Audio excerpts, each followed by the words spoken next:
Halo semua, perkenalkan kami dari kelompok 4 yang beranggotakan Ahmad Lain Syihab, saya sendiri A.A. Rahmatullah, dan juga Siti Nurhalizah. Akan membahas tentang kontribusi ilmu syariah dalam peraturan perundang-undangan. Pasti timbul di kepala kita bahwasannya apakah ilmu syariah ini memiliki kontribusi yang sangat penting dalam membentuk peraturan perundang-undangan. Lantas, apakah peraturan-peraturan yang didasari oleh prinsip-prinsip syariah dapat diterima oleh masyarakat atau tidak? Dan banyak sekali pasti pertanyaan yang menghantui kepala kita. Oleh karenanya, kita akan membahas permasalahan tersebut terkait kontribusi ilmu syariah terhadap peraturan perundang-undangan. Presentator pertama ialah Siti Nurhalizah, kepadanya kami persilakan. Hai, Assalamualaikum warahmatullahi wabarakatuh. Perkenalkan, nama saya Siti Nurhalizah dengan NIM Mahir 117. Saya dari kelompok 4 yang akan mempresentasikan tentang hubungan syariah dan perundang-undangan. Hubungan syariah adalah sistem hukum dan aturan bersumber dari Al-Quran, hadis, sunnah, dan yang mengatur seluruh aspek kehidupan umat Islam, serta diperluas melalui ijtihad, qiyas oleh para ulama. Syariah tidak hanya mengatur hubungan manusia dengan Tuhannya, tetapi juga hubungan antara sesama manusia, termasuk aspek sosial, ekonomi, politik, dan hukum. Perundang-undangan adalah produk hukum formal yang ditetapkan oleh lembaga legislatif negara berdasarkan pada prosedur tertentu yang mengikat seluruh warga negara. Perundang-undangan bersifat konstitusional, legal, dan administratif, serta menjadi dasar penegakan hukum positif dalam suatu negara. Dan perundang-undangan juga sering kita dengar dengan sistem aturan hukum yang dibuat oleh lembaga legislatif atau pemerintah suatu negara yang mengatur kehidupan bermasyarakat dan bernegara yang memiliki kekuatan hukum yang memikat.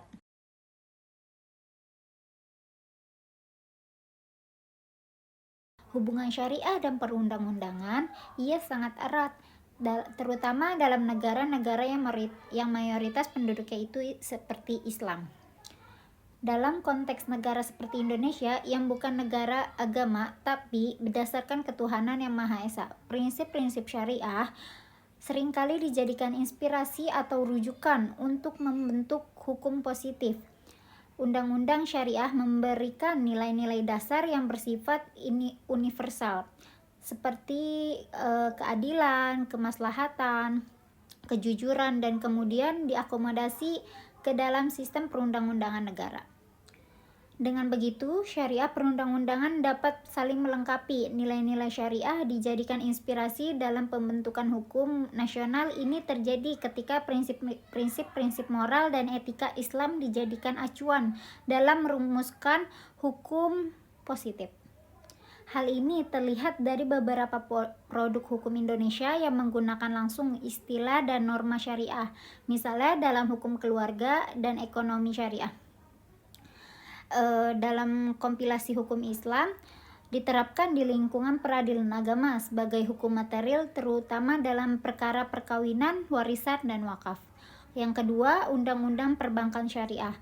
Undang-Undang Nomor 21 Tahun 2008 menjadi dasar operasional lembaga keuangan syariah. Undang-undang ini mengatur sistem keuangan yang berdasarkan prinsip-prinsip Islam seperti mudharabah, musyarakah, murabahah, ijarah, dan lainnya.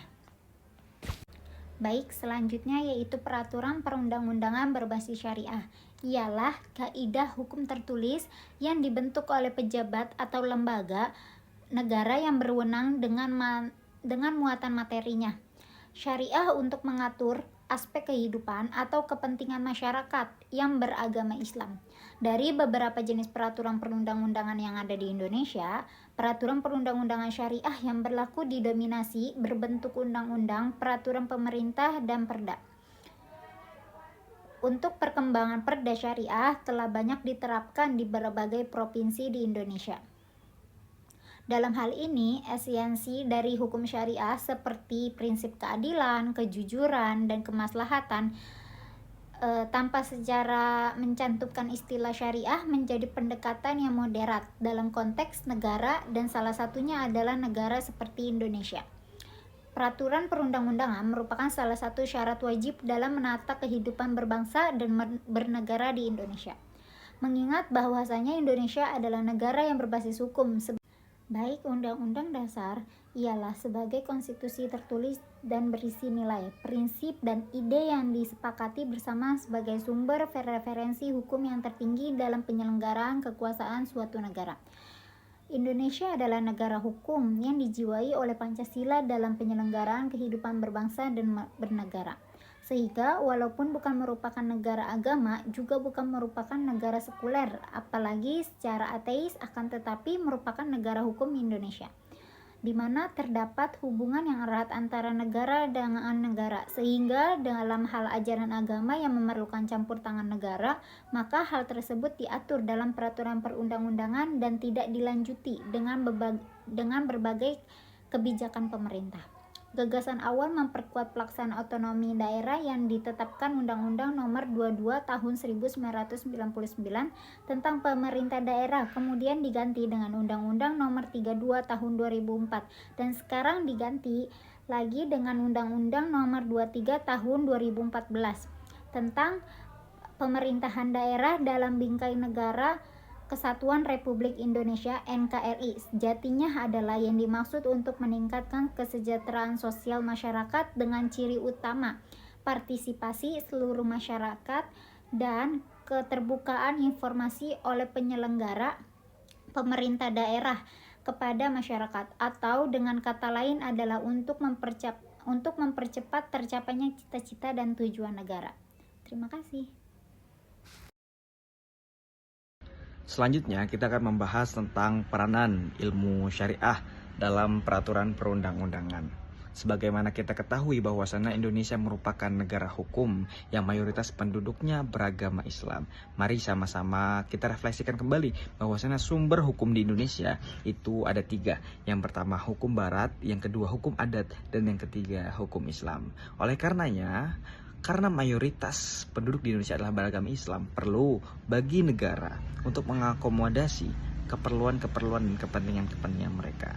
Dan tak hanya itu saja, tapi hukum Islam juga berkontribusi sangat banyak dan besar bagi kemajuan negara kita khususnya.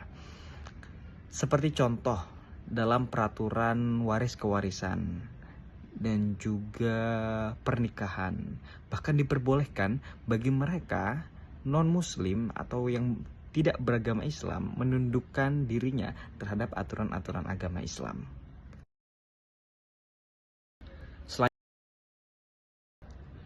Hans Kelsen dalam teorinya Steuven Bau, yang mana di situ ada hierarki perundang-undangan, kita ketahui bahwasannya grundnorm kita adalah Pancasila. Kita lihat sama-sama, apakah syariat, ajaran Islam ataupun hukum Islam itu bertentangan dengan grundnorm kita? Tentu tidak bertentangan. Karena kenapa? Dalam Pancasila, sila pertama itu dijelaskan dengan jelas ketuhanan yang Maha Esa. Ya, oleh karenanya, hal ini tidak bertentangan. Bahkan dengan kita mengamini adanya sila pertama, secara tidak langsung kita juga mendukung penerapan hukum Islam ataupun hukum syariat di negara kita.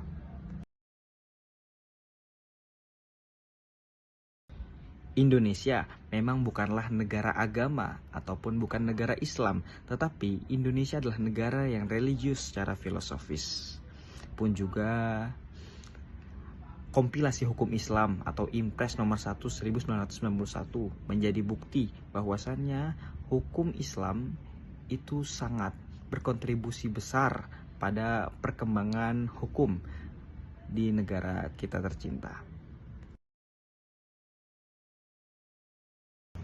Adanya makosid syariah, selain daripada itu adalah konsepsi dan tujuan bersyariat, ia juga menjadi koridor, secara tidak langsung menjadi koridor dalam pembentukan peraturan-peraturan di Indonesia pun bagi para penegak-penegak hukum supaya tidak melanggar 5 asas penting, yaitu hifdzud din, hifdzun nafas, hifdzul akal, hifdzul mal, dan hifdzun nasl.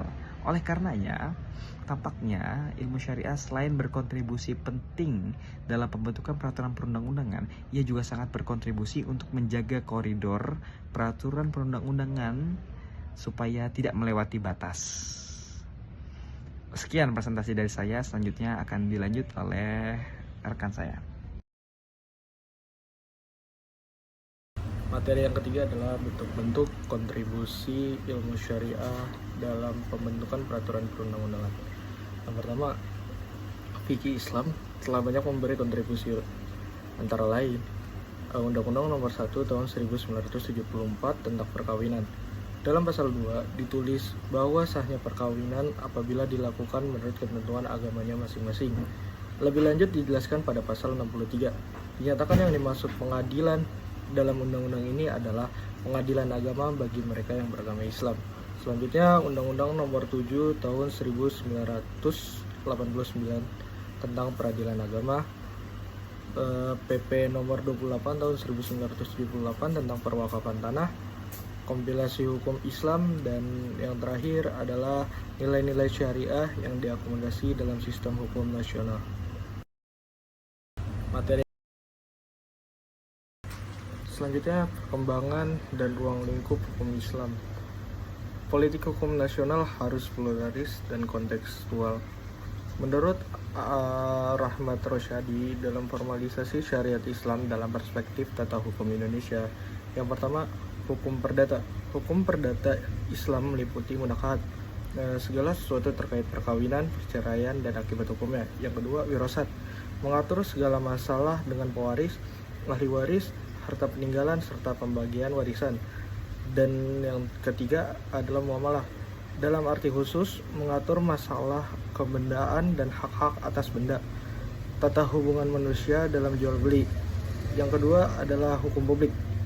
Hukum publik Islam meliputi jinayah. Jinayah adalah aturan-aturan mengenai perbuatan yang diancam dengan hukuman. Yang kedua, al-ahkam al-sultaniyah, yaitu membicarakan permasalahan tentang pemerintahan, hak pemerintah pusat dan daerah termasuk pajak. Yang ketiga adalah syiar. Syiar adalah urusan perang dan damai, tata hubungan dengan pemeluk agama lain dan negara lain. Yang terakhir ada muhasamat, yaitu peradilan, kehakiman, dan hukum acara.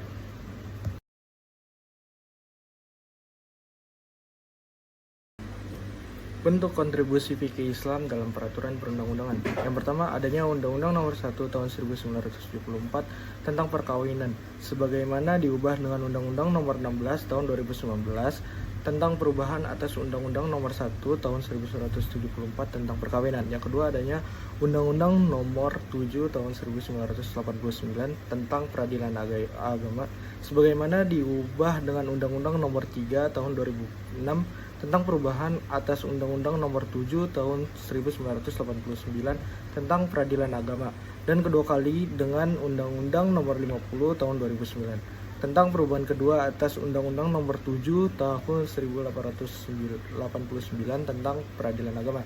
Yang ketiga, adanya Undang-Undang Nomor 41 Tahun 2004 tentang wakaf. Dan yang keempat, Undang-Undang Nomor 21 Tahun 2008 tentang perbankan syariah. Yang kelima, adanya Undang-Undang Nomor 23 Tahun 2011 tentang pengelolaan zakat. Yang keenam, adanya Undang-Undang Nomor 8 Tahun 2019 tentang penyelenggaraan ibadah haji dan umroh. Yang ketujuh, adanya Undang-Undang Nomor 18 Tahun 2019 tentang pesantren. Dan yang terakhir, adanya Instruksi Presiden Nomor 1 Tahun 1991 tentang penyebarluasan kompilasi hukum Islam.